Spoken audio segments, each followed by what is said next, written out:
C 24 तास मध्ये आपलं स्वागत। एक नजर टाकूयात आजच्या ठळक घडामोडींवर।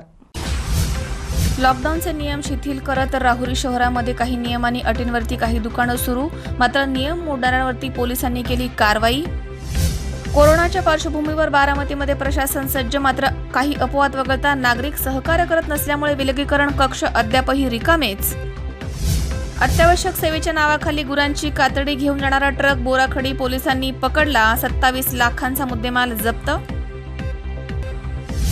आणि सी 24 तास विशेष कार्यक्रम संवाद, सहभाग प्रशांतजी भालेराव, चेअरमन श्री रेणुका माता मल्टीस्टेट सोसायटी।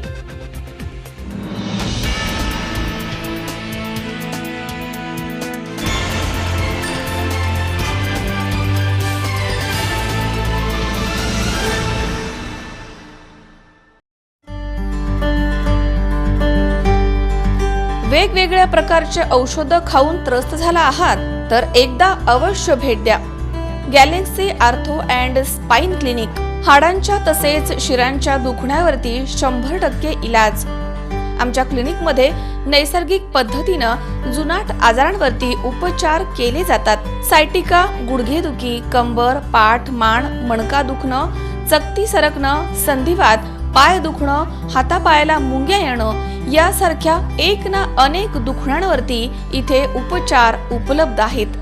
फी 500 रुपये। थेरपीची फी 1500 ते 2500 रुपये। आयुर्वेदिक औषध हा 1 महिन्याचा खर्च आहे। वेळ 11 ते 5 वाजेपर्यंत। क्लिनिक गुरुवारी बंद राहील। येण्याच्या अगोदर फोन करूनच यावं। तुम्ही आज आलात तरी देखील चालेल। गुरुवार सोडून इतर कोणत्याही दिवशी तुम्ही येऊ शकता। डॉक्टर तन्वीर देशमुख, ठिकाण galaxy ortho and spine clinic, दातांचे वैद्य हॉस्पिटल शेजारी, रोशन कॉम्प्लेक्स समोर, Nagar Manmad highway, Rahuri. Mobile number 8605 60 66 64 आणि 9975 90 60 07। तेव्हा एक वेळेस अवश्य भेट द्या galaxy ortho and spine clinic, Rahuri.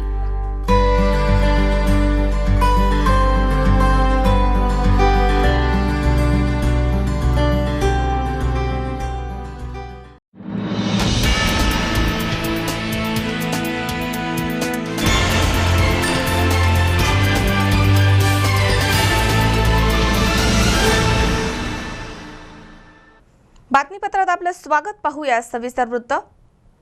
लॉकडाऊनच्या पार्श्वभूमीवर सुरू असणाऱ्या लॉकडाऊनच्या काळात जवळपास 1.5 महिन्यांनंतर 15 मे रोजी राहुरी शहरामधील कापड दुकानांसह इतर काही दुकानं काही नियम आणि अटी घालून सुरू करण्यात आले आहेत। दरम्यान बाजारपेठेमध्ये यावेळी गर्दी दिसून आली आहे, तर नियमांचं पालन न करणाऱ्यांवरती पोलिसांनी दंडात्मक कारवाई देखील केली आहे। लॉकडाऊनच्या सुमारे 1.5 महिन्यानंतर 15 मे रोजी राहुरी येथील कापड दुकानांसह इतर काही दुकानं सुरू झाली, त्यामुळे बाजारपेठेमध्ये जास्त गर्दी दिसून आली आहे। प्रशासनाने दिवसभर शहरामध्ये फिरून सोशल डिस्टन्स पाळण्यासंदर्भात नागरिकांना सूचना केल्या आहेत, तर तोंडाला मास्क न लावणाऱ्या अनेक जणांना प्रत्येकी 500 रुपये दंड करण्यात आला। काही महिन्यांपूर्वी कोरोना व्हायरस या महामारीनं आपल्या देशात शिरकाव केला होता। या महामारीनं संपूर्ण देशात हाहाकार पसरलाय। आज हजारो लोक मृत्यूच्या जबड्यात अडकलेत। अशा परिस्थितीमध्ये या महामारीला आळा घालण्यासाठी पंतप्रधान नरेंद्र मोदी यांनी लॉकडाऊन जाहीर केलं, मात्र या लॉकडाऊनच्या काळात अर्थव्यवस्था पूर्णपणे कोलमडली आहे। सुमारे 1.5 महिन्यापासून राज्यामध्ये गाव पातळीपर्यंत बाजारपेठा बंद आहेत, त्यामुळे संपूर्ण व्यवहार ठप्प झालेत। प्रशासनानं रेड झोन, ऑरेंज झोन तसेच ग्रीन झोन अशा 3 टप्प्यात शहरांची विभागणी केली आहे। ज्या ठिकाणी कोरोनाग्रस्त रुग्ण तसेच मृतांची संख्या जास्त आहे ते ठिकाण रेड झोनमध्ये, ज्या ठिकाणी कोरोनाग्रस्त रुग्णांची संख्या आणि मृतांची संख्या कमी आहे त्या ठिकाण ऑरेंज झोनमध्ये, आणि ज्या ठिकाणी कोरोनाग्रस्त रुग्ण किंवा मृतांची संख्या 0 आहे ते ठिकाण ग्रीन झोनमध्ये टाकण्यात आलं। त्यानुसार ग्रीन झोन आणि ऑरेंज झोनमधील लॉकडाऊन काही प्रमाणात शिथिल करण्यात आलं। व्यापारी असोसिएशनच्या विनंतीवरून नामदार प्राजक्त तनपुरे, तहसीलदार फसेउद्दीन शेख, बीडीओ, मुख्याधिकारी यांच्यामध्ये झालेल्या चर्चेनंतर कोरोना लॉकडाऊनच्या काळात काही व्यवसाय ठराविक दिवशी चालू करण्यासंदर्भात सशर्त परवानगी देण्याचा निर्णय घेण्यात आला। त्यानुसार 13 मे पासून राहुरी शहरामध्ये काही प्रमाणात बाजारपेठ सुरू करण्यात आली। दरम्यान शुक्रवारी कापड दुकान, रेडीमेड कपडे तसेच टेलर दुकानांना परवानगी देण्यात आली होती, त्यामुळे बाजारपेठेमध्ये चांगलीच गर्दी दिसून आली आहे. यावेळी प्रशिक्षणार्थी जिल्हाधिकारी अमिषा मित्तल यांनी दिवसभर शहरामध्ये गस्त घालून नागरिकांना सोशल डिस्टन्स बाबत सूचना केल्या आहेत. प्रत्येकी 500 रुपये दंड करून कारवाई करण्यात आली आहे. या कारवाईमध्ये राहुरी नगर परिषदेचे प्रशासकीय अधिकारी महेंद्र तापकिरे, कर निरीक्षक विकास घटकांबळे, सहाय्यक कर निरीक्षक आकासाहेब शिरसाट, राजेंद्र जाधव, सोमनाथ लोखंडे, शंकर आगलावे, नरेंद्र मोरे आदी सहभागी झाले होते. तालुक्यावरील सर्वच आठवडे बाजार बंद राहणार आहेत. व्यावसायिकांनी सोशल डिस्टन्सचं उल्लंघन केल्यास प्रत्येक वेळी 2000 रुपये दंड करण्यात येणार आहे. 10 वर्षांखालील मुलांना आणि 65 वर्षांवरील ज्येष्ठ नागरिकांना राहुरी शहर आणि सार्वजनिक ठिकाणी येण्यास पूर्णपणे बंदी घालण्यात आली आहे. काही अटी आणि नियम घालून सशर्त परवानगी देण्यात आली आहे. मनोज साळवे सह सतीश फुलसौंदर, C24 तास, राहुरी. या ठिकाणी वेळ झाली छोट्याशा विश्रांतीची. अवघ्या काही क्षणात परत येतोय. तुम्ही पाहत रहा C24 तास, जगा वर्तमानात बिनधास्त.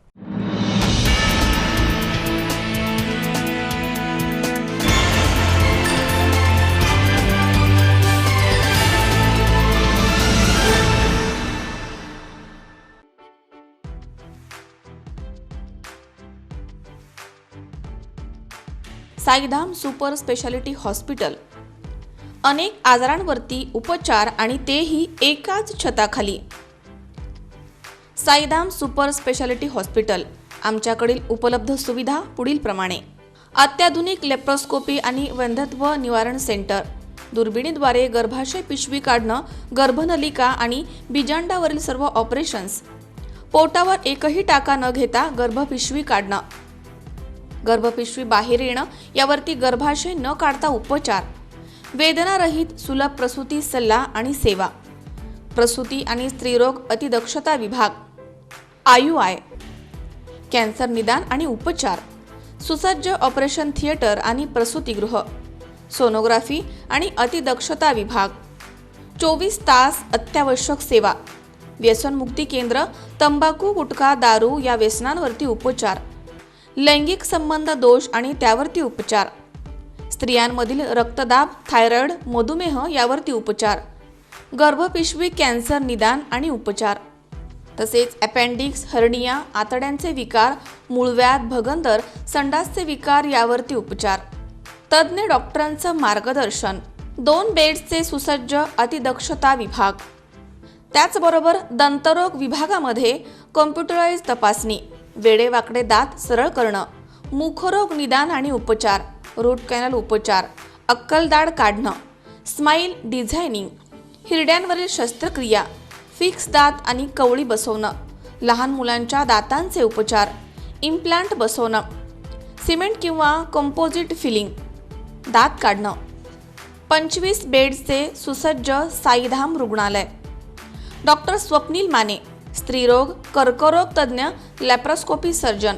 Mobile number 7498136701. नमस्कार, मी डॉक्टर स्वप्नील माने, स्त्रीरोग तज्ज्ञ. गेल्या 7 वर्षापासून साईधाम हॉस्पिटलच्या माध्यमातून आम्ही रुग्णांची सेवा करत आहोत. आमच्या संस्थेचं मेन उद्दिष्ट आहे अल्पदरात शस्त्रक्रिया. तर या हॉस्पिटलमध्ये स्त्रीरोग, प्रसूती, कॅन्सर आणि दंत यावर आम्ही रुग्णांना सेवा देत आहोत. जास्तीत जास्त रुग्णांनी या सेवेचा फायदा घ्यावा. धन्यवाद. Saidham super speciality hospital. ठिकाण कोर्ट एरिया, भाग्यश्री हॉटेल शेजारी, नगर मनमाड हायवे, राहुरी, तालुका राहुरी, जिल्हा अहमदनगर. दूरध्वनी क्रमांक 02426 235500. जनसंपर्क अधिकारी, मोबाईल नंबर 8390 02 4973. 24 तास ॲम्ब्युलन्स सेवा. Mobile number 8007 97 57 59. तेव्हा मग आता धावपळ करू नका. साईधाम सुपर स्पेशालिटी हॉस्पिटलमधील अत्याधुनिक उपचारांचा लाभ घ्या आणि चिंतामुक्त व्हा.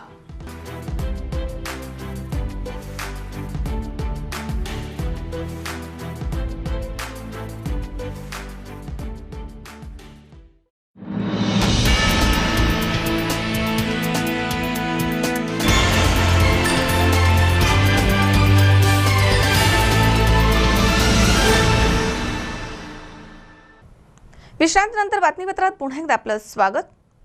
राज्यामध्ये कोरोना रुग्णांची संख्या दिवसागणिक वाढतीये। दरम्यान सर्व यंत्रणा सज्ज झाल्या आहेत, तर बारामतीमध्ये देखील सर्व यंत्रणा आता सज्ज आहेत। मात्र शहरी भागामधून आलेले प्रवासी आणि काही नागरिक देखील सहकार्य करत नाहीयेत, त्यामुळे इथे तयार करण्यात आलेल्या विलगीकरण कक्ष देखील अद्यापर्यंत रिकामाच आहे।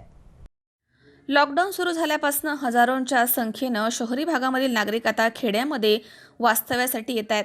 याबाबत प्रशासनाला माहिती देऊन अशा नागरिकांना विलगीकरण कक्षामध्ये दाखल करणं अत्यावश्यक आहे। या पार्श्वभूमीवर आता बारामतीचे प्रशासन सज्ज आहे।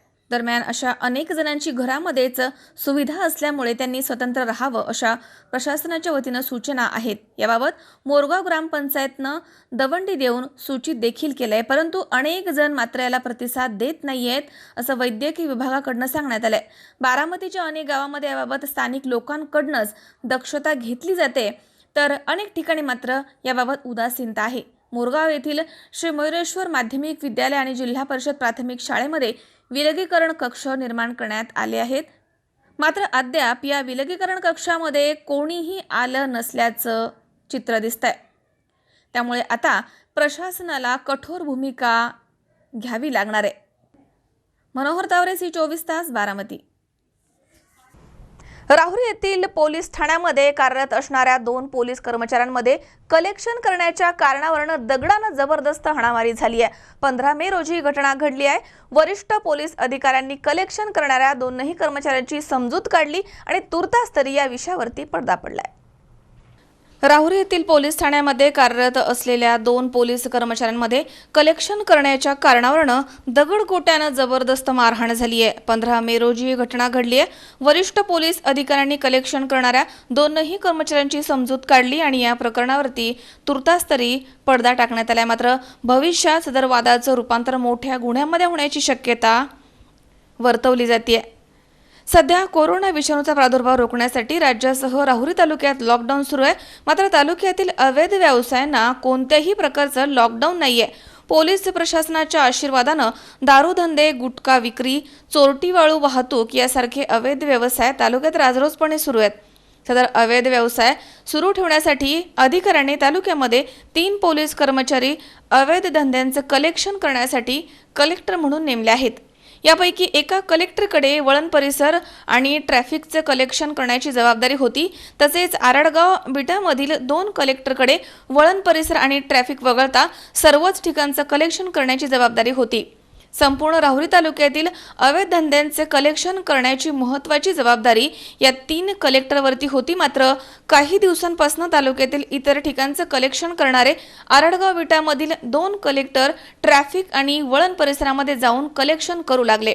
या कारणावरून 3 कलेक्टरांमध्ये वाद सुरू झाला होता, त्यामुळे कलेक्शन करणारे कलेक्टर बदलण्यात आले। याच गोष्टीची खुमखुम 3 कलेक्टरांच्या मध्ये लागली होती। अनेक वेळा त्यांच्यामध्ये छोटे मोठे वाद देखील निर्माण झाले होते।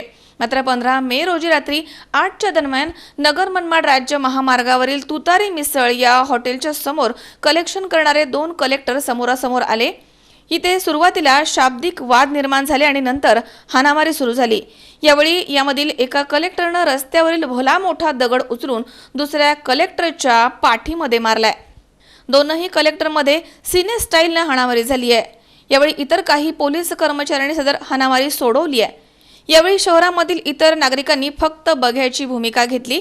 पोलीस कर्मचाऱ्यांमधील अंतर्गत वाद म्हणून कोणीही हाणामारी सोडवण्यासाठी पुढे आलं नाही। यावेळी एका वरिष्ठ अधिकाऱ्यांनी 3 कलेक्टरांमध्ये सुरू असलेला वाद तुर्तास तरी मिटवलाय, तसेच पुन्हा पूर्वीप्रमाणे कलेक्शन करण्याचा निर्णय घेण्यात आला, अशी शहरामध्ये चर्चा सुरू आहे। कलेक्शन करणारे ते 3 कलेक्टर कोण? कलेक्शन करून जमा झालेली सर्व रक्कम कुठे जाते?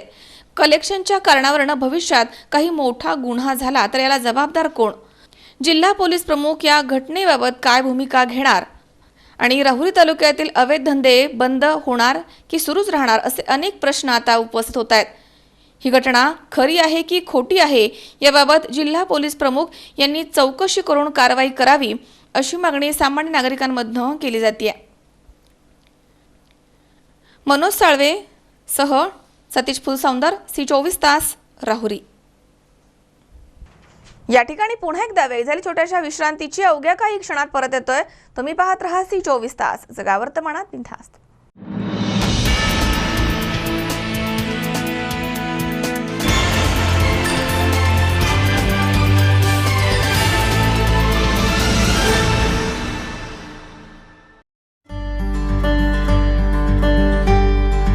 वेगवेगळ्या प्रकारचे औषधं खाऊन त्रस्त झाला आहात तर एकदा अवश्य भेट द्या galaxy ortho and spine clinic. हाडांच्या तसेच शिरांच्या दुखण्यावरती 100% इलाज.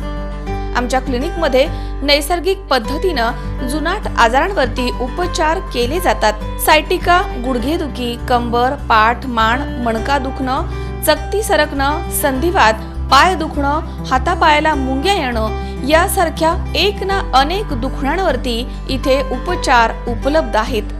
फी 500 रुपये. थेरपीची फी 1500 ते 2500 रुपये.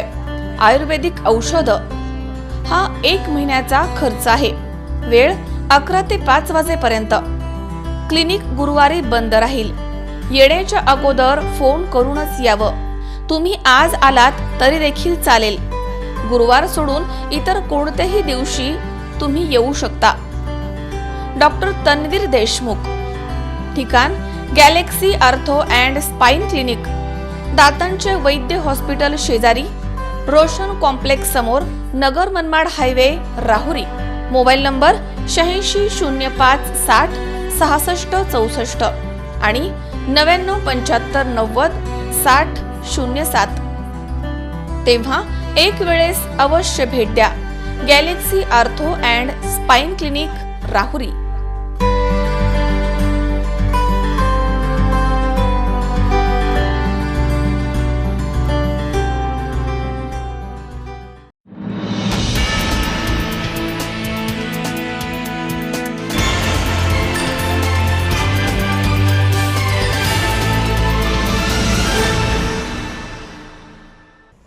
विश्रांतीनंतर बातमीपत्रात पुन्हा एकदा आपलं स्वागत. अत्यावश्यक सेवेच्या नावाखाली जनावरांची कातडी घेऊन जाणारा ट्रक बोराखडी पोलिसांनी मोठ्या शिताफीनं पकडलाय. या कारवाईमध्ये 27 लाखांचा मुद्देमाल जप्त करण्यात आलाय. दरम्यान कोरोनाच्या महासंकटामुळे लॉकडाऊन सुरू असताना असे प्रकार घडत आहेत, ही खरोखर चिंताजनक बाब आहे. अत्यावश्यक सेवेच्या नावाखाली गुरांची कातडी घेऊन जाणारा ट्रक बोराखेडी पोलिसांनी पकडला. यामध्ये 27 लाखांचा मुद्देमाल पोलिसांनी जप्त केलाय. संध्याकाळी बोराखडी पोलिसांना मिळालेल्या माहितीनुसार शेंबा गावाच्या नजीक शेंबा गावामधील गावकऱ्यांनी गाय, म्हैस, बैल यांच्या कातड्यानं भरलेला ट्रक जात असल्याचं पोलिसांना सांगितलं. यावेळी बोराखेडी पोलिसांनी शेंबा या ठिकाणी जाऊन संबंधित ट्रकवाल्याकडे चौकशी केली असता त्यानं उडवडीची उत्तरे दिली आहेत. त्यामुळे पोलिसांनी संबंधित ट्रक बोराखेडी पोलीस स्टेशनला आणला आणि पशुवैद्यकीय अधिकारी यांना बोलावून घेत संबंधित कातडीचे नमुने हे प्रयोगशाळेमध्ये पाठवण्यात आले. संबंधित ट्रक 36 टन इतक्या वजनाचा भरलेला होता. त्यामुळे विविध कलमांअंतर्गत संबंधित ट्रक चालक आणि त्याच्या सहकार्य करणाऱ्यांवरती गुन्हे दाखल करण्यात आले आहेत. पोलीस स्टेशन बोराखेडी येथे हजर असताना सायंकाळी माहिती मिळाली की एक ट्रक मोताळ्यावरून नांदुऱ्याकडे चाललेला आहे आणि तो शेंबा इथं अडवण्यात आलेला आहे आणि त्या ट्रकमध्ये मांस असावं किंवा जनावरांची कातडी वगैरे असावी असा अंदाज व्यक्त करण्यात आलेला होता. अशी माहिती मिळताच तात्काळ इकडील पोस्टेचे अधिकारी आणि कर्मचारी आम्ही खाजगी वाहनाने शेंबा येथे रवाना केले. सदरचा ट्रकचा चालक आणि मालक रमेश शिंदे राहणार करमाळा जिल्हा सोलापूर आणि त्याच्याबरोबरचा क्लीनर यांना ताब्यात घेतले आणि पोलीस स्टेशनला घेऊन आलो. पोलीस स्टेशनला सदरचं वाहन डिटेन करण्यात आलं.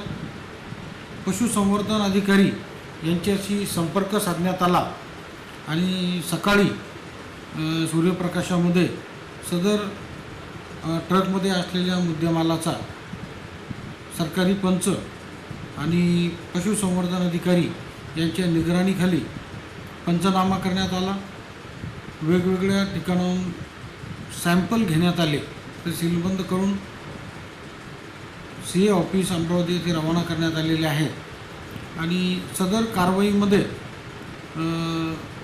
सदरच्या ट्रकमध्ये वेगवेगळ्या जनावरांची साधारण गाई, म्हशी आणि बैल यांची कातडी असल्याचे दिसून आले. धन्यवाद. शिवाजी मामणकर, C24 तास, बुलढाणा. या ठिकाणी पुन्हा एकदा वेळ झाली छोट्याशा विश्रांतीची. अवघ्या काही क्षणात परत येतोय. तुम्ही पाहत रहा C24 तास, जगा वर्तमानात बिनधास्त.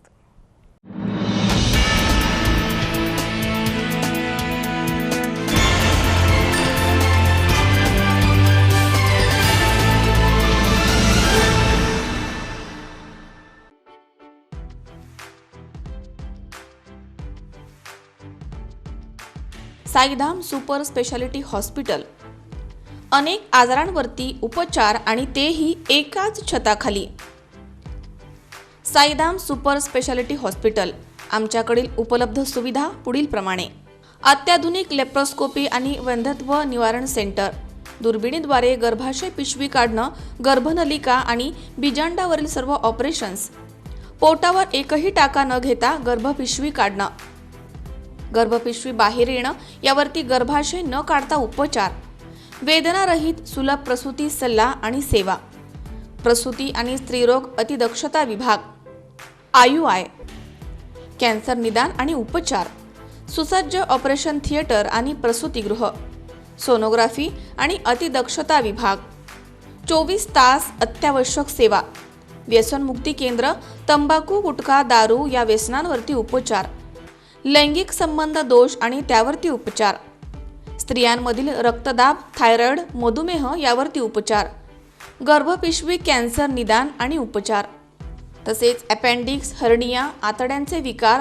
मूळव्याध, भगंदर, संडासचे विकार यावरती उपचार, तज्ज्ञ डॉक्टरांचं मार्गदर्शन, 2 बेड्सचे सुसज्ज अतिदक्षता विभाग, त्याचबरोबर दंतरोग विभागामध्ये कॉम्प्युटराइज तपासणी, वेडेवाकडे दात सरळ करणं, मुखरोग निदान आणि उपचार, रूट कॅनल उपचार, अक्कलदाढ काढणं, स्माईल डिझायनिंग, हिरड्यांवरील शस्त्रक्रिया, फिक्स दात आणि कवळी बसवणं, लहान मुलांच्या दातांचे उपचार, इम्प्लांट बसवणं, सिमेंट किंवा कंपोजिट फिलिंग, दात काढणं, 25 बेड्सचे सुसज्ज साईधाम रुग्णालय, डॉक्टर स्वप्नील माने, स्त्रीरोग, कर्करोग तज्ज्ञ, लॅप्रोस्कोपी सर्जन.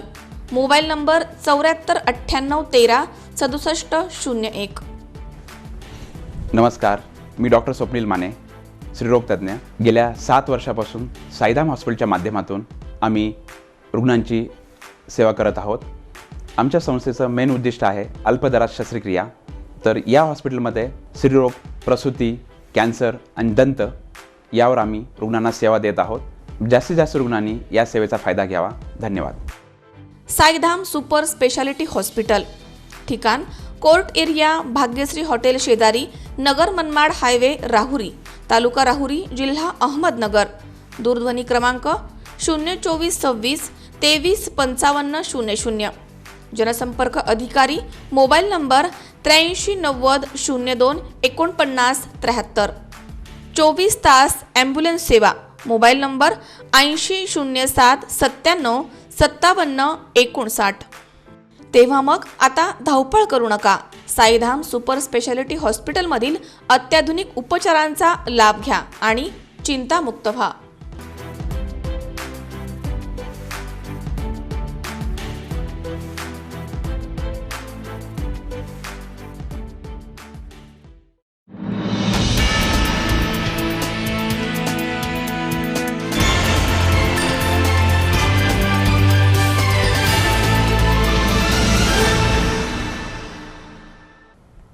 विश्रांतीनंतर बातमीपत्रात पुन्हा एकदा आपलं स्वागत. C24 तास वृत्तवाहिनीच्या संवाद या विशेष कार्यक्रमामध्ये श्री रेणुका माता मल्टीस्टेट सोसायटीचे चेअरमन प्रशांतजी भालेराव यांनी सहभाग घेतला. यावेळी त्यांनी मनमोकळ्या गप्पा मारल्यात. तसेच मल्टीस्टेट संस्था चालवणं हा पोरखेळ नाहीये, तेव्हा मल्टीस्टेटनी गुणवत्तापूर्ण काम करत स्पर्धा करावी असं आवाहन त्यांनी केलंय. नमस्कार, C24 तासमध्ये आपलं हार्दिक स्वागत. आज संपूर्ण जगामध्ये कोरोना विषाणूने हाहाकार माजवलेला आहे आणि आपल्या भारत देशामध्ये लॉकडाऊन सुरू आहे. C24 तासने या पार्श्वभूमीवर मल्टीस्टेट सोसायटी काल, आज आणि उद्या असा संवादाचा कार्यक्रम आयोजित केलेला आहे. या ठिकाणी श्री रेणुका मल्टीस्टेट सोसायटीचे संस्थापक चेअरमन श्रीमान प्रशांतजी भालेराव उपस्थित आहे. त्यांचं मी हार्दिक स्वागत करतो. नमस्कार. सर, आपण या ठिकाणी आलेला आहात, तर सर्वप्रथम आपण या सहकाराच्या क्षेत्रात म्हणा किंवा मल्टीस्टेट सोसायटीचे आपण संस्थापक चेअरमन आहात, तर आपलं आगमन या ठिकाणी कसं झालं आहे? मी 1997ला माझं CAचा अभ्यासक्रम सुरू केला होता. CA करत असताना आर्टिकलशिप मी ज्यावेळेस करत होतो त्यावेळेस मी बहुतांशी राष्ट्रीयकृत बँका, खाजगी बँका व सहकारी बँका यांचं ऑडिट करायचो. हे ऑडिट करत असताना माझं असं लक्षात आलं की त्या काळात जी बँकिंग ग्रामीण भागामध्ये पोचायला पाहिजे होती ती पोहोचली नव्हती. बरोबर आहे. आणि ज्यावेळेस मी माझा अभ्यासक्रम पूर्ण करत होतो त्यावेळेस माझ्या डोक्यात असा विचार आला की आपण एक प्रयत्न का करू नये की जेणेकरून ही बँकिंग व्यवस्था जी मुंबई पुण्यामध्ये त्यावेळेस होती किंवा आज आहे बरोबर ती आहे. ग्रामीण भागात पोहोचेल. ह्या एका उद्देशातनं आम्ही 2004ला आमची रेणुका माता पतसंस्था ही रजिस्टर केली आणि कामकाजाला सुरुवात केली. बरोबर आहे. तर या ठिकाणी एक सर्वात महत्त्वाचा मुद्दा असा आहे सर, की त्या काळामध्ये सामान्य माणसाला राष्ट्रीयकृत बँका उभं देखील करीत नव्हत्या. बरोबर आहे. आपल्याला माहिती की आपले वाडवडील असतील, कुठलंही असं कर्ज घ्यायला गेलं की त्यांच्याकडून वेगवेगळ्या कागदपत्रांची मागणी व्हायची. तर मला वाटतं पतसंस्था म्हणा किंवा मल्टीस्टेट सोसायटी म्हणा यांनी फार मोठं मोलाचं योगदान या ठिकाणी दिलेलं आहे. तर त्या संदर्भात काय? नक्कीच सर, कारण राष्ट्रीयकृत बँका यांचं जे कार्यक्षेत्र आहे हे बरंचसं मर्यादित कार्यक्षेत्र आहे. अगदी. म्हणजे वेळेचं बंधन आहे, सरकारी नोकरी आहे. सरकारी नोकरी असल्यामुळं ते सरकारी नोकरीच्या वेळेतच ते काम करणार. बरोबर. कोणतेही आपुलकी किंवा जे संवाद व्हायला पाहिजे ग्राहकांना किंवा जे कस्टमर केअर पाहिजे हो. हे त्या प्रमाणात मिळत नाही नाही. मिळत. त्याचाच फायदा खाजगी बँका आणि सहकारमध्ये ज्या संस्था रजिस्टर झालेल्या आहेत, बरोबर सहकारी आहे. संस्था, बरोबर त्यांना आहे. झालेला आहे. याचं मूळ कारण असं आहे की ज्यावेळेस तुम्ही ग्राहक म्हणून एखाद्या राष्ट्रीयकृत बँकेत जाता त्यावेळेस तुम्हाला जी वागणूक दिली जाते हो. ती वागणूक फक्त ते त्यांचं काम पूर्ण करणार आहेत या पद्धतीने दिली जाते. थोडक्यात ते एक त्यांचा कामाचा भाग म्हणून तेवढं कामाचा मार्गी भाग लावायचं म्हणून तेवढं. दिला जातो. बरोबर आहे. ज्यावेळेस आपण सहकारी संस्थांमध्ये येतो, पतसंस्था किंवा मल्टीस्टेटला येतो, बरोबर आहे. त्यावेळेस त्या संस्थेचं आणि त्यांच्या सभासदांचं एक नातं तयार झालेलं असतं. नक्की नक्की नक्की. त्यामुळे त्या सभासदाच्या ज्या काही बँकिंग गरजा आहेत त्या बँकिंग गरजा आपण कशा पूर्ण करू शकतो बरोबर या आहे. दृष्टीतून सहकारी संस्थेचं व्यवस्थापन आणि कर्मचारी अगदी. हे दोन्हीही लक्ष देत असतात. कारण त्यांना माहिती आहे की आपल्या सभासदाला जर बँकिंग सुविधा व्यवस्थित मिळाल्या तर आपलं उत्पन्न वाढेल आणि आपलं उत्पन्न वाढेल तरच आपली संस्था मोठी होईल. निश्चितच. तर हा गिव्ह आणि टेक असा प्रकार आहे.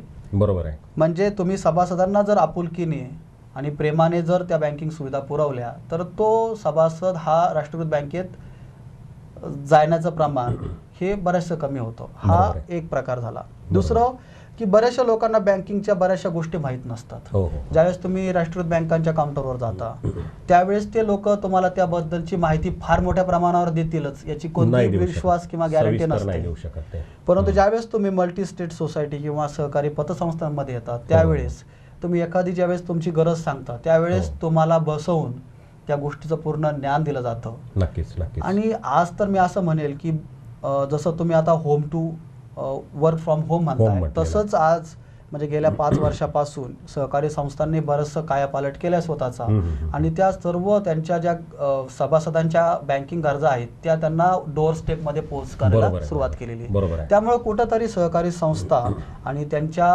सभासदांमध्ये एक विश्वासाचं आणि प्रेमाचं आपुलकीचं नातं तयार झालेलं आहे. बरोबर आहे. सर, आता मधल्या काळामध्ये बघा आपण सहकारी संस्थांचे जे सहाय्यक निबंधक आहेत हो. त्यांच्याकडे अनेक संस्था रजिस्टर होतात, पतसंस्था रजिस्टर होतात. परंतु पतसंस्था रजिस्टर शेकडोनी होतात. परंतु त्यातल्या हाताच्या बोटावर मोजण्या इतक्या ज्या संस्था आहेत त्या प्रामाणिकपणे काम करतात. बाकीच्या संस्था ज्या असतात मग त्या ठिकाणी त्या चेअरमनवर, संचालकांवर गुन्हे दाखल होतात. ठेवीदारांना चक्रा मारावं लागतात. तर हे असं का होतंय? करण्याचे प्रयत्न. सर हा पण एक व्यवसाय आहे. बरोबर आहे. तुमचं उत्पन्न आणि खर्च यांची कुठेतरी ताळमेळ बसणं गरजेचं आहे. बरोबर आहे. जसं व्यापारी एखाद्या वस्तूचा व्यापार करतो हो. तसंच म्हणजे आर्थिक संस्था ह्या पैशाचा कम्युनिटी म्हणून वापर करतात बरोबर आहे. आणि त्याच्यातनं त्यांचा इन्कम सोर्स होत असतो. बरोबर आहे. आज तुम्ही बोललात की सहकारी पतसंस्था ज्या आहेत त्यांच्यावर बरेचसे प्रॉब्लेम्स तयार झालेले हो. आहेत. पण सर मी असं म्हणेल की जर तुम्ही पूर्ण अभ्यास केला मागचा हो. तरी सहकारी संस्था सोडून सरकारी बँकांना प्रॉब्लेम झाले. मध्ये PNBचा हो, बराचसा मोठा घोटाळा अगदी, उघडकीस आलता. त्यावेळेस सरकारला हस्तक्षेप करावा लागला. निश्चितच. त्याच्यानंतर एक 10 वर्षापूर्वी एक खाजगी बँकेला मोठा प्रॉब्लेम झाला झाला होता. होता. त्यांनाही गव्हर्नमेंटने सपोर्ट केलाय. सहकारी आता एक बँकांचे 2-3 महिन्यापूर्वी एका हो. मोठ्या 5 नंबरच्या खाजगी बँकेला एक प्रॉब्लेम आला झाला होता. होता, झाला होता. त्याच्यानंतर मोठ्याल्या 2 NBFC भारतातल्या ज्या होत्या टॉपच्या बरोबर, ज्यांचा साईज ही काही लाख करोड मधली होती हो. त्यांनाही प्रॉब्लेम झालेला आहे. तर सांगायचा उद्देश एवढा आहे सर, याच्यामध्ये करंट सिच्युएशन, हो हो. मॅनेजमेंट स्किल, बरोबर आहे. कर्मचाऱ्यांचं त्यामध्ये असणारा योगदान. सहभाग, योगदान आणि योगदान. त्यांचा अभ्यास, बरोबर आहे. ह्या गोष्टी फार माइंड करत असतात. ह्या महत्त्वाच्या गोष्टी याच्यामध्ये फार महत्त्वाच्या आहेत. हम्म. तुम्ही व्यवसाय करत असताना तुम्ही आणलेला माल, त्याच्यावर झालेला खर्च आणि तुम्ही विकलेला माल याच्यामधला जो गॅप आहे तो तुमचा नफा आहे. अगदीच अगदी. तसं आर्थिक संस्थांमध्ये म्हणू शकतो आपण की बरोबर. बाबा तुम्ही घेतलेलं डिपॉझिट, बरोबर आहे. त्याच्यावर तुम्ही वाटलेलं कर्ज, कर्ज. राहिलेला मधला पोर्शन हा तुमचा प्रॉफिटचा भाग प्रॉफिट झाला. आहे. प्रॉफिट आहे. आता बऱ्याच वेळेस काय होतं की ज्यावेळेस तुम्ही कर्ज वाटप करत असता हो, हो. त्यावेळेस एखाद्या सेक्टर जर लॉस मध्ये गेलं बरोबर तर आहे. ती रिकव्हरी थोडी थांबली जाते. हो हो हो. ती चैन थांबली जाते आणि ती थांबल्यामुळं की नवीन कर्ज वाटप थांबलं जातं. ते थांबलं जातं. ठेवी देऊ शकत नाहीत. त्याच्यामुळं साधारणतः जे काही सरकारने नियम बनवलेले आहेत हो. की सरकारने नियम असे बनवले आहेत हो. की 100 रुपये जर तुम्ही डिपॉझिट घेतलं लोकांकडनं तर 25 रुपये तुमची SLR मध्ये गुंतवणूक झाली पाहिजे. म्हणजे ती गुंतवणूक तुमची सरकारी बँकेत किंवा कर्ज रोख्यांमध्ये तुम्ही करू शकता. बरोबर आहे. आणि 5 रुपये तुम्ही बँकेतल्या खात्यामध्ये किंवा तुम्ही हो. तुमच्या हातात ठेवू शकता. बरोबर आहे. कॅश रिझर्व्ह रेशो म्हणतात त्याला, CRR, हो. आणि SLR स्टॅच्युरी रिझर्व्ह रेशो असतो. हम्म, हम्म, हम्म. म्हणजे 100 रुपयातले तुम्ही 30 रुपये फक्त हातात ठेवता, बरोबर तुम्ही आहे. 70 रुपये वाटता. हो. आता याच्यामध्ये सुद्धा काय आहे की जर तुमचे नंबर ऑफ अकाउंट ज्यादा आहे आणि हो. डिपॉझिटची संख्या कमी आहे कमी आहे. तर अशा वेळेस ते 30 रुपये तुम्हाला ऍडजस्ट करता येतात. हो. परंतु बऱ्याचशा संस्थांमध्ये काय होतं की बुवा डिपॉझिट वाढवायच्या याच्यामध्ये एकाच व्यक्तीकडनं मोठं डिपॉझिट घेतलं जातं. हो निश्चितच. आता मी तुम्हाला जर साधं उदाहरण द्यायचं झालं तर एक 100 रुपये टोटल एका संस्थेचं डिपॉझिट आहे. हो हो. त्याच्यामध्ये त्यांचे टोटल 1000 खातेदार आहेत. बरं बरं. 1000 खातेदारामध्ये फक्त 10 लोकांचं डिपॉझिट 70 रुपये हो. आणि 30 रुपये हे बाकीच्या उर्वरित 990 लोकांमध्ये गेले. त्यांची जास्त आहे. मग मला सांगा, तुम्हाला 70 रुपये वाटायचे, तुमच्या हो. हातात 30 रुपये, म्हणजे ह्या 10 लोकांनी कधीही तुमच्याकडनं डिपॉझिट जर काढायचं ठरवलं तर तुम्ही ते पैसे ब्लॉक होऊ शकतात. ब्लॉक होऊ शकतात. Yes yes yes. तर ह्या कारणांमुळं खूप गोष्टी तुम्हाला ज्यावेळेस तुम्ही कर्ज वाटप करता, ज्यावेळेस तुम्ही तुमच्या फंड्स फ्लो बघत असता बरोबर. त्यावेळेस समजणं बरोबर. गरजेचं आहे. हम्म. आणि सहकारी संस्थांमध्ये म्हणजे माझ्या बघण्यामधनं असं मला जाणवलेलं हो. आहे की याच्यामध्ये जे एक्सपर्ट्स जितक्या प्रमाणात पाहिजे फायनान्शियल अनालिसिस करणारे बरोबर आहे, बरोबर. तेवढे लोक नसल्यामुळं काही निर्णय थोडेफार मागं पुढे चुकले जातात निश्चित चुकतात. आणि त्याच्यामुळं एखाद्या वेळेस त्या संस्थांना प्रॉब्लेम येऊ शकतो. बरोबर आहे, बरोबर. आता आपण जर कम्पेअर केलं दुसऱ्या खाजगी बँका किंवा सरकारी बँकांबरोबर हो हो हो. तर तुम्हाला असं लक्षात येईल की साधारणतः दरवर्षी RBI खाजगी बँकांचं, राष्ट्रीयकृत बँकांचं, बहुराष्ट्रीय बँकांचं परफॉर्मन्स डिक्लेअर करत असतं. बरोबर आहे. तर गेल्या 5 वर्षामध्ये सरकारी बँकांना जवळजवळ सरकारने 7 लाख करोड रुपये दिलेले आहेत. सरकारी बँकांना. सरकारी बँकांना मग हे पैसे का द्यावे लागले? याचं कारण असं आहे की हे पैसे कुठेतरी बॅड डेब्ट्स मध्ये चालले येस गेले, येस येस. डिफिशिट झालं. डेप्रिशिएट झाले ते, त्याच्यामुळे सरकारला ती फंडिंग द्यावं लागलं. हम्म. परंतु सहकारी संस्थांना ती विषय नसतो. नाही, त्यांना सहकारी संस्थांना त्यांच्या त्यांच्या ताकदीवर- ओन फंड्सवरच त्यांच्या करायचं ताकदीवर असतं. चालायचं. त्यामुळे कधीतरी थोडेफार निर्णय चुकू शकतात. बरोबर आहे. त्या निर्णय चुकल्यामुळं त्यांना हे प्रॉब्लेम्स फेस करावे लागतात, हा, हा. असं अगदी, माझं अगदी. मत आहे. नाही, ही वस्तुस्थिती आहे की पतसंस्था असतील किंवा काही मल्टीस्टेट असतील की तुम्ही त्या ठिकाणी ते व्यापारी पद्धतीनेच चालले पाहिजे. हो, तुमचा कोणीतरी मित्र आला, कोणीतरी नातेवाईक आला आणि तुमची क्षमता न बघता तुम्ही जर त्याला ते कर्ज दिलं, त्याचं काही तारण ठेवलं नाही, बरोबर तर आहे. एक दिवस ती संस्था निश्चित अडचणी. बरोबर आहे, एकदम बरोबर आहे. आणि माझ्या माहितीप्रमाणे हाच प्रकार झाला. हो हो. सर, मधल्या काळामध्ये बघा, पतसंस्था रजिस्ट्रेशन थांबून ज्या काही पतसंस्था लिक्विडेशनमध्ये गेलेल्या आहेत, दिवाळखोरीत, अशा पतसंस्था इतर मंडळी चालवायला घेतात. हो हो त्याचबरोबर आता बघा, आता मधलीच घटना आहे, मल्टीपर्पज निधी हो हो हे नावाची एक सुरुवात केलेली आहे बरोबर आहे. आणि बऱ्याच ठिकाणी अहमदनगर जिल्ह्यात असेल किंवा इतर ठिकाणी आहे, त्याची मोठ्या याच्यात जोमामध्ये उद्घाटन झालं. तर तो काय प्रकार आहे मल्टीपर्पज निधी? सर आता मी बँकेचे तुम्हाला स्टेप सांगतो. भारतामध्ये ठेवी घ्यायला आणि कर्ज वाटप करायला हो, परवानगी देणारे कायदे आहेत. कायदे आहेत, बरोबर आहे. याच्यामध्ये जर तुम्ही बँकेमध्ये जर गेलात तर हो. बँकेमध्ये सहकारी बँका आहेत, सरकारी बँका आहेत, बरोबर आहे. खाजगी बँका आहेत हो. आणि बहुराष्ट्रीय बँका आहेत. याच्यावर सरकारी बँका, खाजगी बँका, बहुराष्ट्रीय बँका हो. ह्या बँकांवर म्हणजे रिझर्व्ह बँकेचं Control. हे प्रत्यक्ष नियंत्रण आहे. बरोबर आहे, यांचा डायरेक्ट रिपोर्ट हा रिझर्व्ह बँकेला होतो. बरोबर आहे. सहकारी बँका ज्या आहेत यांच्यावर दुहेरी नियंत्रण आहे. म्हणजे RBI पण नियंत्रण ठेवतंय आणि सहकार खातं पण बरोबर नियंत्रण आहे. ठेवतंय. हम्म. परंतु पतसंस्थांवर फक्त सहकार खातं नियंत्रण सहकार ठेवतंय. खातं आहे, बरोबर आहे. आता ही जी निधी नावाची एक कन्सेप्ट बाजारात आलेली आहे की जे हो, हो. ठेवी घेतात आणि कर्ज वाटप करतायत, हो हो हो, हे कंपनी रजिस्टर खाली अंडर रजिस्टर झालेल्या संस्था आहेत. बरोबर. याच्यामध्ये कंपनी जशी चालते तसंच हा प्रकार आहे. तसाच प्रकार आहे. परंतु याच्यावर निर्बंध हा डायरेक्ट कोणाचाच नाही, फक्त तुम्हाला वार्षिक रिपोर्ट करायचा आहे. हो हो हो, तर याच्यामधनं पण फार मोठ्या प्रमाणावर चुका होऊ शकतात भविष्यात निश्चित असं होऊ मलाही शकतात. वाटतंय. निश्चित कारण होऊ आज जरी पतसंस्था असतील किंवा मल्टीस्टेट असतील हो, हो. यांच्यावर हे प्रत्यक्ष नियंत्रण सहकार खातं ठेवतंय. दरवर्षीचे जे स्टॅच्युटरी ऑडिट्स सगळे आहेत किंवा audits मध्ये बघणं. स्पेशल ऑडिट्स वगैरे होतात, याच्यामुळे ह्या सहकारी संस्थांना बरेचसे कायदे बांधील केलेले आहेत. त्याच्यामध्ये बरंचसं नियंत्रण त्यांच्यामध्ये आहे. बरोबर आहे. परंतु मला ज्याप्रमाणे याचं ज्ञान आहे हा. या निधी कंपनींचं, त्याच्यामध्ये फक्त तुम्हाला एक रिपोर्ट अपलोड करायचा आहे वार्षिक. हो, हो, हो. तर याच्यामध्ये मला असं वाटतंय की बरेचसे जे लोक ज्यांच्याकडे 1.5 ते 2 लाख रुपये भांडवल आहे ते हो, लोक हो, हे हो. संस्था रजिस्टर करतायत, ह्या हो, हो, कंपन्या रजिस्टर तेच झालं, करतायत तेच झालं. आणि ते मोठ्या प्रमाणावर ते चालू करत आहेत. हो. चालू करण्याबद्दल पण दुमत दुमत नाहीये, नाहीये. परंतु त्यामध्ये पण चांगल्या लोकांनी यावं हो, हो. किंवा ज्या लोकांनी चालू स्वच्छ केलंय व्यवहार त्यांनी ठेवावा. चांगले लोक घ्यावेत बरोबर आहे. आणि एक स्वच्छ व्यवहार करावा.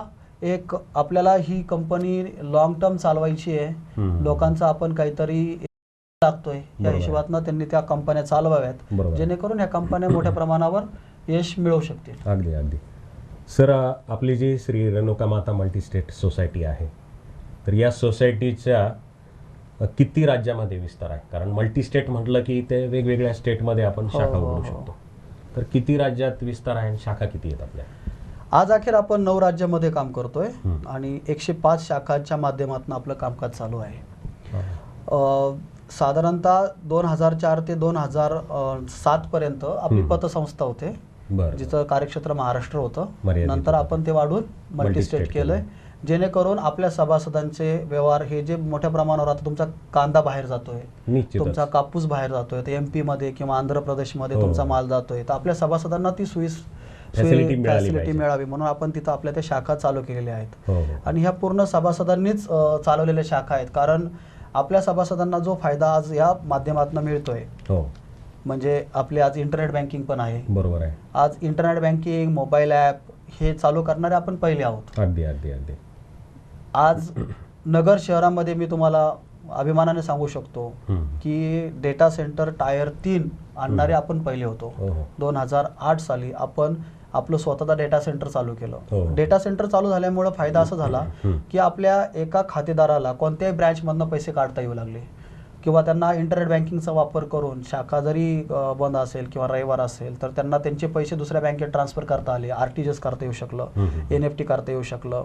आज आपलं मोबाईल ॲपच्या माध्यमातून आपण जवळजवळ 2 लाख मोबाईल ॲपचे आपले कस्टमर आहेत. अरे वा. की ते लोक त्यांचा जे बिल्स युटिलिटी आहेत, पेमेंट आहे, बिल युटिलिटी पेमेंट जे आहेत, म्हणजे लाईट Yes, बिल yes, असेल yes. किंवा DTH Phone bill असेल असेल किंवा किंवा फोन काय बिल असेल, असेल इतर. किंवा वॉटर बिल असेल किंवा हो. म्युन्सिपल टॅक्सेस हा, जे असतील, काही असेल ते त्यांना पेमेंट करायचं. विमान तिकीट्स आहेत, Very good. हॉटेल्स आहे, टॅक्सी आहे, रेड बस आहे, हे सगळं आपलं एका याच्यावर आलेलं आहे मोबाईल ॲपवर. आणि मला सांगण्यास आनंद वाटतो की ही आपण विनामूल्य सेवा देतोय, वा. की जेणेकरून आज समजा रविवार आहे ना, आज तुम्हाला लाईट बिल भरायचं आहे किंवा तुम्हाला फोन बिल भरायचं आहे, तुम्हाला ब्रँचमध्ये यायची गरज नाही. आणि आम्ही साधारणतः गेल्या 5 वर्षापासून पेपरलेस बँकिंगमध्ये आलेलो आहोत. बरोबर आहे. पेपरलेस बँकिंगमध्ये म्हणजे तुम्हाला डिपॉझिट करायचं असेल, तुमचे दुसऱ्या बँकेत पैसे आहेत, तुम्ही इनवर्ड RTGSने मागून घ्या. तुम्ही मोबाईल ॲपवरनं किंवा इंटरनेट बँकिंगवरनं FD करा, बरोबर आहे. FD क्लोज करून तुम्ही तुमच्या सेव्हिंगला पैसे घ्या, तिथून परत बाहेर घ्या. Yes, yes, म्हणजे yes. तुम्हाला त्यासाठी बँकेत येण्यासाठी कोणतीही गरज नाही आहे. बरोबर आहे, बरोबर आहे. परंतु बरेचसे जुने लोक आहेत की त्यांना ते बँकेतलं रिसिट वगैरे ते घरपोच लागतो, जे वयस्कर लोक आहेत, तर त्यांना हो. आपण त्या डोअर स्टेप्स ते आपण चालू केलेले आहेत की अगदी, त्याच्यातनं अगदी. ते पण देतोय. Yes, yes, याच्या पुढे आपलं एक डेव्हलपमेंट चालू आहे की आपण ऑनलाईन शॉपिंग हे चालू करतोय. जो आपला मोबाईल ॲप आहे, Yes, yes, त्या yes. मोबाईल ॲपमधनं जसं Amazon आणि फ्लिपकार्ट ते आहे, करता येतं. त्याच्यामध्ये तुम्हाला ऑनलाईन शॉपिंग पण करता येईल. Very good. म्हणजे आम्हाला आमच्या सभासदांना इतकं द्यायचं आहे की त्यांनी त्या मोबाईल ॲप सोडून त्यांनी कुठे जायचं नाही. जायचंच नाही, त्याला किराणा लागला त्या मोबाईल ॲपवरून त्यावरच भेटेल, करायचं त्याने. त्याला लाईट बिल भरायचं त्यांनी त्या मोबाईल ॲपवरनं भरायचं, Yes, yes, yes. त्याला विमान तिकीट बुक करायचं त्यांनी त्या मोबाईल ॲपवरनं हो, करायचं. हो, हो. म्हणजे जेणेकरून सभासदांनी फक्त त्याचे कामाशी लक्ष निगडीत केंद्रित जे असेल करून तेवढंच. त्याचा उत्पन्न तो वाढू शकतो. त्याचा वेळ वाचतोय, त्याचा मुळात वेळ प्रॅक्टिकली कुठे जाण्याची गरज नाहीये. प्रॅक्टिकली त्याला कुठे जायची गरज नाही. आणि सगळ्यात महत्त्वाचं म्हणजे की यापूर्वी आपलं नोटाबंदीचं संकट आलं, हो आता कोरोना आहे हो हो हो आणि कोरोनाने सगळ्यांना बंदिस्त केलं, बरोबर आहे. थोडक्यात नजर कैदेत ठेवलं. हो हो अशा वेळेस जर व्यवहार करायचे असले तर तुमच्या या ॲपच्या गोष्टी किती हो सोप्या आहेत. आज मला सांगायला आनंद वाटतो की हो. आज जसं हे कोरोना सुरू झालं, लॉकडाऊन सुरू हो, झालं, हो. आमच्या डिजिटल प्लॅटफॉर्मवर तिप्पट ट्रॅफिक आलं. म्हणजे पहा. ज्यावेळेस 10 लोक व्यवहार करायचे ते 30 लोक तिथे व्यवहार करायला किती लागले. पटीत वाढले ते. म्हणजे लॉकडाऊनच्या काळामध्ये आमची शाखेचे कामकाज एक लिमिटेडमध्ये चाललं होतं, 3 तास. हो हो हो. ते पण एक कस्टमरला आत घ्यायचं. Yes, yes, आणि yes, बरंच नोटांवरनं सुद्धा ते इन्फेक्शन जाते असं बरेचसे हो, मध्ये बऱ्याच वाचण्यातही आलं तज्ञांचं- होतं. तज्ञांचं मतही पडलं ते. सॅनिटायझर वापरणं होणं किंवा मास्क घालणं किंवा हँडग्लोव्ह Social घालणं distancing वगैरे हे सगळं. सोशल डिस्टन्सिंग याच्यापेक्षा Yes, yes, yes. बरं तुम्ही बँकेत येऊच नका. हो, use तुम्हाला नका. काय जे पेमेंट करायचं तुम्ही ऑनलाईन करा. अगदी आणि आमच्या सभासदांनी पूर्ण त्याचा फायदा घेतला येस, आणि त्यांनाही आम्हालाही समाधान वाटतं की आम्ही त्यांच्या अपेक्षेला पूर्ण खरे उतरू उतरले शकलो. तुम्ही उतरले. हो. Yes yes yes. सर, आपल्या जी संस्था आहे श्री रेणुका मल्टीस्टेट सोसायटी, 9 राज्यामध्ये 105 शाखा आहेत. तर एवढ्या शाखा आहे, एवढं सांभाळणं निश्चितच कठीण आहे. आणि मधल्या काळामध्ये जसं आता मगाशी आपण चर्चा केली की कोणाचंही पण समाजामध्ये वावरत असताना आसमानी आणि सुलतानी अशी संकटं येतात. बरोबर. मधल्या काळामध्ये नोटाबंदीचा निर्णय केंद्र शासनाने घेतला होता. तर त्या काळात तुम्ही कसं हे केलं? सर ग्राहकांना कसं- आता साधारणतः तुम्ही जर पाहिलं असेल हो. तरी बँकिंगमध्ये पहिले फक्त एवढंच सांगितलं का डिपॉझिट घ्या आणि लोन वाटप करा. हो हो हो परंतु जसं जसं काळ पुढे बदलत गेला तसं तुमचं सगळं आयुष्य त्या मोबाईलवर आलं. हो, तुमच्या सगळ्या गरजा त्या मोबाईलमध्ये आल्या. त्याच्यावर आल्या सगळ्या त्या. मग सगळे पेमेंट गेटवे सुद्धा त्याच्या मोबाईलमध्ये बरोबर आले. आहे. मग तुम्हाला ते सुरू करावं लागलं. हो. 2016 ज्यावेळेस सरकारने नोटाबंदीचा निर्णय जाहीर केला, हम्म. त्यावेळेस बऱ्याच लोकांमध्ये शंका कुशंका होत्या की आता काय गैरसमज होणार आहे, पसरले. कसं होणार आहे, नक्की बँकांची स्थिती काय, काय? की बँकांचं काय होणार आहे. हो. आता याच्यात एक गोष्ट मी तुम्हाला सांगू इच्छितो हम्म. की बघा तुमच्याशीच आम्ही रिलेटेड आहोत. अगदी बरोबर आहे. म्हणजे कोणीतरी ठेवीदार आहे, कोणीतरी कर्जदार आहे. हो, निश्चितच निश्चित. मग जर तुम्ही एखाद्या बँकेचे ठेवीदार असाल तर 100% हो. तुम्ही दुसऱ्या बँकेचे कर्जदार आहात. बरोबर आहे. तर व्यक्तींनी स्वतःच्या याच्यावरनं ते व्हॅल्युएशन केलं पाहिजे बँकांचं, की बाबा माझा जर व्यवसाय व्यवस्थित चाललाय तर बँकांचे पैसे मी भरू शकतो आणि बँकांचे पैसे भरले तर बँकांना तो प्रॉफिट मिळू शकतो, बँका पुढच्याला कर्ज वाटू शकतात. बरोबर आहे. म्हणजे बँकांवर असं काही डायरेक्ट निर्बंध आणणं किंवा असा प्रकार कधीही होत नाही. हा कधी होऊ शकतो की ज्यावेळेस तुम्ही पूर्णच तुमचं अर्थव्यवस्थाच कोलॅप्स झाली, बरोबर आहे. त्यावेळेस बँकांची जी काही रिकव्हरी आहे ती रिकव्हरी कुठेतरी थांबली जाते. आणि ती थांबल्यानंतर थोडेसे बँका नवीन कर्ज वाटप करू शकत नाही. नवीन कर्ज वाटप झालं नाही तर मग त्या व्यवसाय आणि ते बाजारपेठ कुठेतरी कोलमडली जाते. उलाढाल कशी होणार? तर माझा सांगायचा उद्देश एवढाच आहे की तो नोटाबंदीचा काळ असो किंवा आजचा काळ असो, बरोबर आहे सर. जर लोक आज खरेदी करत आहे काहीतरी गोष्टी तर ते लोक तो पैसा कोणत्या तरी व्यक्तीला देत आहेत आणि तो व्यक्तीचा पैसा परत बँकेत येतोय, व्यवहार हा चालू आहे. ठीक आहे. असं आहे की पहिल्यांदा 100 रुपयाची उलाढाल व्हायची, आता 50 रुपयाची होते. बरोबर आहे, बरोबर आहे. परंतु उलाढाल चालू आहे. तर माझं आपल्या चॅनलच्या माध्यमातून सर्व जे काही आमचेच नाही कोणत्या बँकेचे जे खातेदार आहात किंवा संबंधित व्यक्ती आहात बरोबर आहे. त्यांना एवढंच सांगणं राहील की बँका ह्यात तुमच्या बरोबर काम करत आहेत. तुमचं रिफ्लेक्शन बँकेत येत आहे. निश्चित निश्चित निश्चित. म्हणजे बँकांनी जे कर्ज वाटप केलेलं आहे ते व्यापाऱ्यांना केलं असेल, इंडिव्हिज्युअल्स केले असतील, त्यांचे इन्कम सोर्स आहे. जर तुमचा इन्कम सोर्स आहे तर बँकांचा पैसा सेफ आहे. निश्चितच निश्चित. आणि असं साधारणतः असं घडतं की तुम्ही कुठेतरी ठेवीदार असता आणि कुठेतरी कर्जदार कर्जदार असता. मग जर तुम्ही सेफ आहात, तुम्ही साऊंड आहात तर बँका साऊंड आहे. साऊंड आहेत. तर 2016चा पण काल तशामध्येच गेला. हो. त्याच्यामध्ये बराचसा म्हणजे 6-7 महिने तर अस्थिरतेचा काळ होता शंकेचं की वातावरण काय होतं होणार आहे, सगळीकडे. कसं हो. होणार आहे. आणि लोकांना ठेवी म्हणा किंवा पैसे काढताना अडचण यायची. हो. त्या ठिकाणी बंधनं दिली गेली. 2,000च काढता येतील, बरोबर 5,000च काढता बरोबर येतील. आहे. आता त्याच्यामध्ये असं झालं होतं की सरकारचे नियम रोज बदलायचे. हो हो हो. आता पूर्वी 2016च्या पूर्वी तुम्ही कितीही कॅश खात्यातनं काढू शकत होते. आज तुम्ही 2 लाखाच्या वर काढू शकत नाही. बंधनं आली ती. तुम्हाला किती कॅश भरता येत होती, आज तुम्ही 5 लाखाच्या पुढे कॅश भरू शकत नाही. अगदी अगदी अगदी. मग हा जो सरकारी निर्णय होतो तो हो. सरकारी निर्णय कुठंतरी समाजावर कुठंतरी रिफ्लेक्ट होत असतो. रिफ्लेक्ट होतो तो. सरकारचा याच्या मागे काहीतरी उद्देश असतो. आता याच्या मागे सरकारचा उद्देश काय आहे की चलनी नोटा कमी करा, तुम्ही डिजिटलवर जात आता. बरोबर आहे. जसं आता तुम्हाला एक 15,000 रुपये पगार भेटतोय, हो तो पगार तुम्ही कॅश काढूच नका ना हो. हो. की तुम्हाला आज मोबाईल ॲप आहे, तुम्हाला इंटरनेट बँकिंग आहे, App तुम्ही च्या भाजी याच्यामध्ये घ्यायला होतं. गेलात हो. तरी तुम्ही मोबाईल ॲपवरनं पेमेंट करू शकता. अगदी, तुम्ही अगदी. किराणा घ्यायला गेलात तरी मोबाईल ॲपवरनं हो. पेमेंट करू निश्चित, शकता. निश्चित. तर याच्यातनं फायदाही असा आहे की तुम्ही वाह्यात खर्च तुमचा होणार नाही. वायात खर्च होणार नाही ना. आज जे कोरोनामुळे झालंय हो. सोशल डिस्टन्सिंग वगैरे हा प्रॉब्लेम तो प्रॉब्लेम त्याच्यामध्ये येणार नाही. त्याच्यामुळे Paperless होऊन सरकारने जाईल ते. साधारणतः डिजिटल प्लॅटफॉर्मचा प्रमोट करण्याकरता त्यांनी रोखीच्या व्यवहारांवर काही बंधनं आणली कंट्रोल केलं ते. आणि 2016 नंतर ते बरेचसे त्यांचे चेंजेस झालेले आहेत. बरोबर पण सर्व ज्यावेळेस आपल्या भारतीय लोकांचा आपण विचार करतो त्यावेळेस हो. आपण लोक फक्त रोख रकमेचा विचार करतो. हो. आपला विश्वास रोख रकमेवर, बँक बॅलन्सवर 10 कोटी जरी असतील तर त्यांचा त्याच्यावर विश्वास नाही. त्यांच्या हातात किती थोडंसं. कॅश त्याच्यावर विश्वास. टेंडन्सी आपण बदलली पाहिजे. हो. जर मी तुम्हाला एक साधी गोष्ट सांगू इच्छितो की आज भारतातील सगळ्या बँकांमध्ये जे डिपॉझिट आहे ते डिपॉझिट जवळजवळ 1,75 लाख करोडचं आहे हम्म. सगळ्या बँकांमध्ये मिळून. आणि भारतामध्ये रोख रक्कम जी आहे ती 16 लाख करोड आहे. बापरे. म्हणजे 10% सुद्धा रोख रक्कम नाहीये. मग सगळ्या लोकांनी जर ठरवलं की बँकेतनं पैसे काढायचे तर रोख रक्कम कुठे तेवढी तुमच्याकडं? नाही ना. सरकारला छापायला खर्च आहे. हो निश्चित. त्याच्यापेक्षा सरकारने जे आज उपाय योजलेले आहेत की तुम्हाला इंटरनेट जास्त सुविधा दिलेल्या आहेत, वापरा. कमी भावात आता इंटरनेट भेटतंय, हो, हो. प्रत्येकाकडे स्मार्टफोन आहेत. बरोबर मग आहे. तुम्ही कुठल्या ना कुठल्या बँकेत आहात, त्यांचा मोबाईल ॲप आहे किंवा बरोबर इंटरनेट आहे. बँकिंग आहे, तर तुम्ही त्याच्या मार्फत तुमचे व्यवहार करा.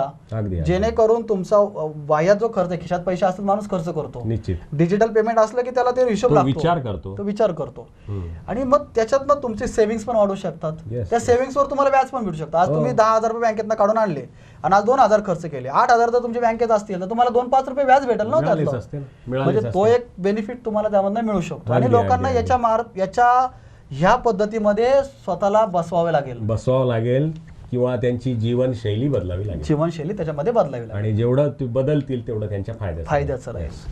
सर, आपली जी श्री रेणुका मल्टीस्टेट सोसायटी आहे तिचं भाग भांडवल, ठेवी आणि व्याजदर याविषयी सांगा.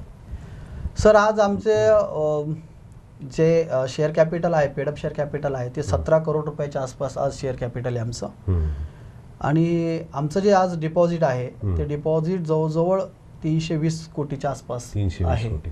अभिनंदन. परंतु याच्या मार्फत म्हणजे पहिले जे तुम्ही आता बोललात की डिपॉझिट किती आहे, लोन किती आहे, हे पॅरामीटर पूर्वी राहायचे.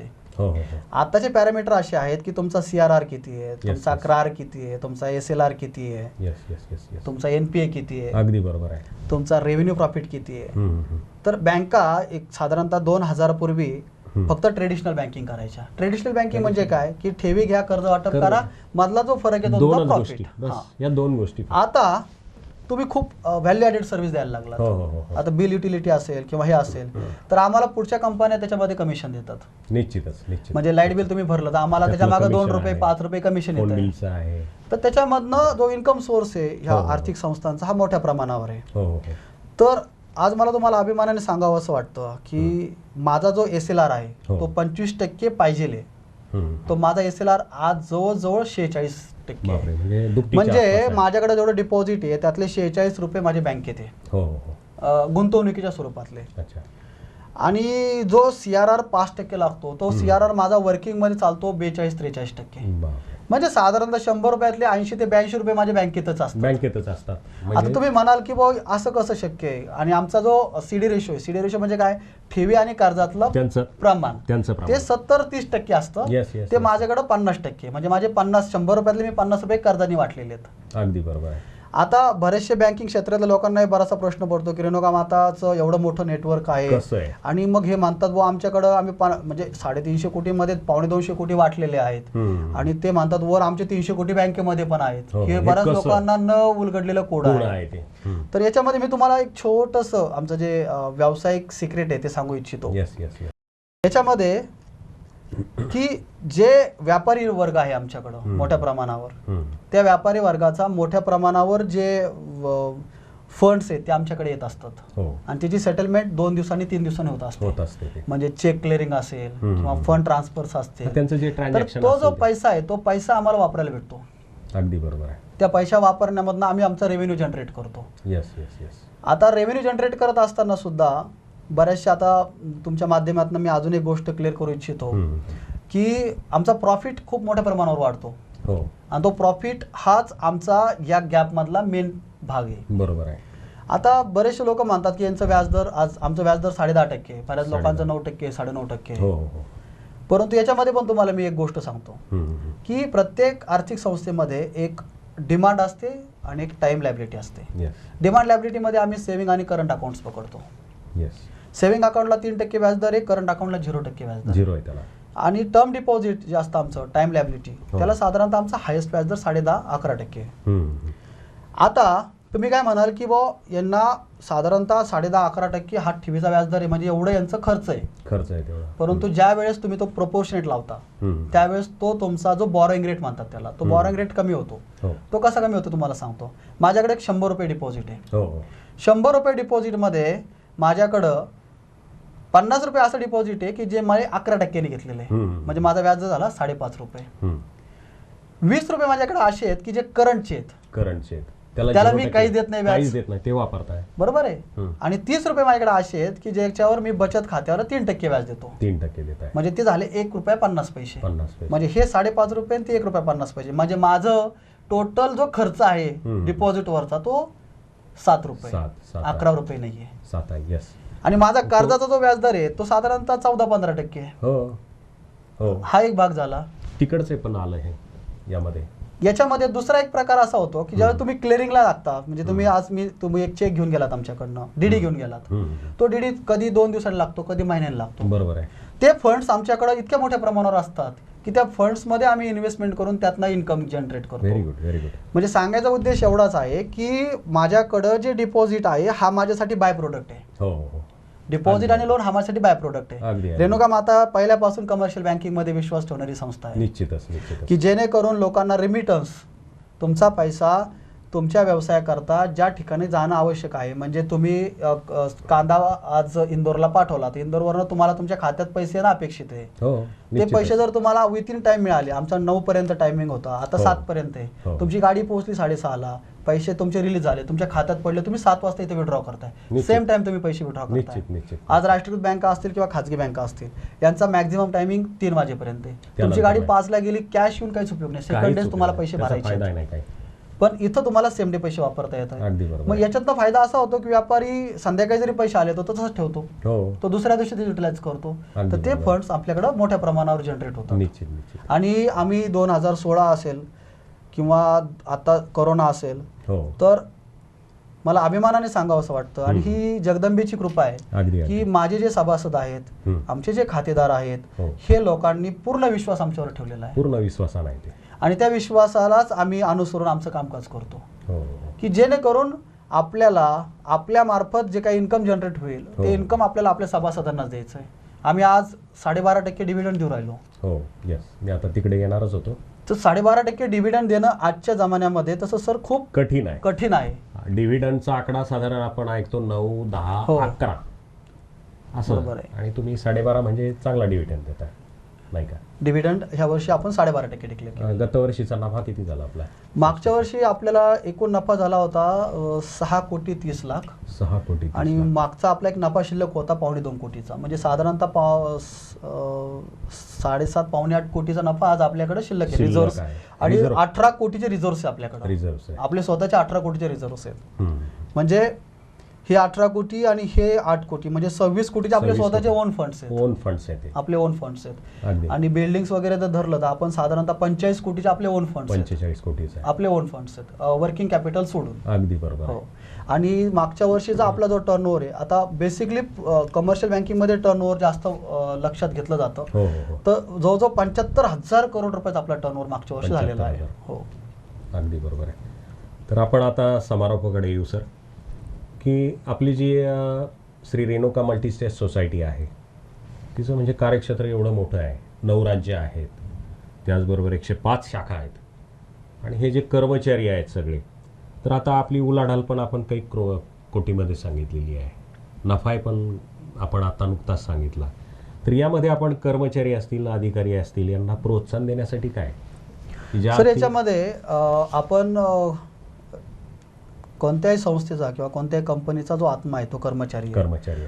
तो कर्मचारी जर समाधानी असेल तरच तुमची संस्था पुढे जाऊ शकते. त्याला जर वाटलं की ही संस्था माझी आहे, त्याला जर वाटलं ही कंपनी माझी आहे, तर तो डिवोशनने काम करू शकतो.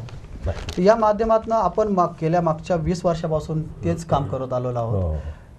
प्रथम तर आपण काम करणारे आपण 7 पॉईंट तयार केलेले आहेत. म्हणजे डिपॉझिट असेल किंवा लोन वाटप असेल किंवा आरटीजीएस असेल किंवा फंड ट्रान्सफर असेल किंवा डीडी असतील, याच्यामध्ये एक ठराविक लिमिट नंतर जर तुम्ही त्या आठवड्यात तेवढा जर टर्नओव्हर केला तर तुम्हाला प्रत्येक पॉईंट मागे 3,000 रुपये भेटतात. म्हणजे 7 पॉईंटचे जर तुम्ही 7 पॉईंट कव्हर केले एका आठवड्याचे ते 21,000 रुपये एका आठवड्याला होतात. 4 आठवडे असतील तर 80,000 रुपये तुम्हाला इन्सेंटिव्हच आहे. आणि याच्यानंतर वार्षिक आपण एक मोठा कार्यक्रम घेत असतो. त्याच्यामध्ये साधारणतः मागच्या वर्षी आपण एक कार्यक्रमाला प्रमुख पाहुणे होतात. आपल्या हस्ते पण आपण बक्षीस वितरण केलेलं आहे की ज्या लोकांनी पूर्ण वर्षामध्ये चांगलं काम केलं त्यांना आपण बक्षीस दिले होते. ते बक्षिसाची एकंदरीत रक्कम 45 लाख रुपये होती. 45 लाख. आता हे जे पैसे आपण देतो हे पैसे ह्याच लोकांनी कमवलेले आहेत. यांचेच आहेत हे पैसे यांचेच आहेत. त्यांनी प्रामाणिकपणे केलेलं आहे. सभासदांना डिव्हिडंड दिलाय 12.5%. बरोबर आहे. आता कर्मचाऱ्यांना आपण ह्या माध्यमातून इन्सेंटिव्ह देत असतो की त्याला त्याच्या गरजा भागून त्याला त्याच्या अजून जर इन्व्हेस्टमेंट त्याला करण्यासाठी राहिले तर तो ती करू शकेल अशा पोझिशनमध्ये जर आला तर तो तुमच्याकडचं जे काम आहे ते स्वतःचं समजून मोठ्या प्रमाणावर करू शकतो. संस्था स्वतःची आहे असं समजून असतो. आणि आमचे जवळजवळ आज 550 कर्मचारी आहेत. हे लोक स्वतःची संस्था, स्वतःच्या घरची संस्था समजतात. ते सर, आज आमचा टायमिंग 12 वाजेपर्यंत होता, आता 2 वाजेपर्यंत झाला आहे. हे लोक 5-5 वाजेपर्यंत थांबतात, वेळ देतात की एखाद्या कस्टमरचा जर फोन आला तर हे माणसं थांबून राहतात. ही आत्मीयता माझ्यासाठी माझा ॲसेट आहे. बरोबर आहे. तर आपण आता चालू वर्षी तुम्हाला पण माहित आहे की मागच्या वर्षी आपण डिक्लेअर केलं होतं की आपण फॉरेन ट्रिप देणार आहोत. चालू वर्षी पहिल्या 2 ज्या शाखा आहेत त्यांचे शाखाधिकारी आणि त्यांचे कुटुंब यांना आपण फॉरेन ट्रिप देतोय. आणि 3ऱ्या नंबरची शाखा येईल तिला भारतामध्ये एखाद्या चांगल्या ठिकाणचं विथ फॅमिली पर्यटन भेटेल. बाकी कॅशियर असतील, क्लार्क असतील, शिपाई असतील, वॉचमन असतील, ड्रायव्हर असतील, हे लोकांना त्यांच्या परफॉर्मन्स प्रमाणे बक्षीस दिले जातात. तर मंडळी, C24 तासच्या संवाद या कार्यक्रमामध्ये आज श्री रेणुका मल्टीस्टेट सोसायटीचे संस्थापक चेअरमन प्रशांतजी भालेराव सर उपस्थित राहिले. त्यांच्याबरोबर आपण मनमोकळ्या गप्पा मारलेल्या आहेत. त्यांना मी धन्यवाद देतो आणि थांबतो. नमस्कार. नमस्कार. पुन्हा एकदा पाहूयात काही ठळक घडामोडी. लॉकडाऊनचे नियम शिथिल करत राहुरी शहरामध्ये काही नियम आणि अटींवरती काही दुकानं सुरू. मात्र नियम मोडणाऱ्यांवरती पोलिसांनी केली कारवाई. कोरोनाच्या पार्श्वभूमीवर बारामतीमध्ये प्रशासन सज्ज, मात्र काही अपवाद वगळता नागरिक सहकार्य करत नसल्यामुळे विलगीकरण कक्ष अद्यापही रिकामेच. अत्यावश्यक सेवेच्या नावाखाली गुरांची कातडी घेऊन जाणारा ट्रक बोराखडी पोलिसांनी पकडला. 27 लाखांचा मुद्देमाल जप्त. आणि C24 तास विशेष कार्यक्रम संवाद. सहभाग प्रशांतजी भालेराव, चेअरमन श्री रेणुका माता मल्टीस्टेट सोसायटी.